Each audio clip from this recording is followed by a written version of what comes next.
എല്ലാവർക്കും എജ്ജോ ക്ലാസിക്കിന്റെ പുതിയ വീഡിയോയിലേക്ക് സ്വാഗതം. ബാല്യകാലസഖി. വിഖ്യാത എഴുത്തുകാരനായ വൈക്കം മുഹമ്മദ് ബഷീറിന്റെ ഒരു നോവലാണ് ബാല്യകാലസഖി. ഈ പുസ്തകത്തിന്റെ ഇതിവൃത്തം കഥാകാരന്റെ തന്നെ ജീവിതത്തിന്റെ ഒരു ഭാഗമാണെന്ന് എം.പി. പോൾ എഴുതിയ അവതാരികയിൽ നിന്നും വ്യക്തമാണ്. അതിപ്രകാരമാണ് ബാല്യകാലസഖി ജീവിതത്തിൽ നിന്നു വലിച്ചു ചീന്തിയ ഒരു ഏടാണ്.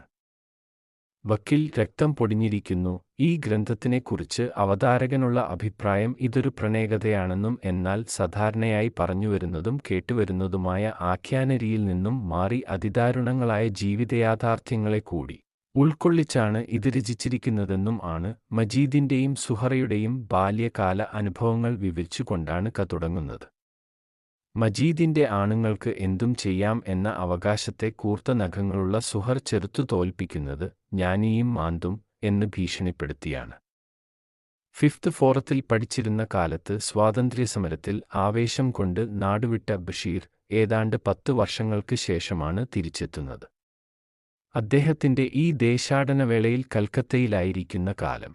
താൻ താമസിക്കുന്ന 6 നിലക്കെട്ടിടത്തിന്റെ ടെറസിൽ വിശ്രമിക്കുന്ന സമയത്ത് ഉറങ്ങിപ്പോയ ഇദ്ദേഹം എന്തോ ദുസ്വപ്നം കണ്ട് ഞെട്ടി എഴുന്നേറ്റു. അപ്പോൾ ഒരിഞ്ചിന്റെ വ്യത്യാസത്തിൽ തന്റെ മുൻപിൽ അഗാധമായ താഴ്ചയിൽ അദ്ദേഹം നഗരത്തെ കണ്ടു.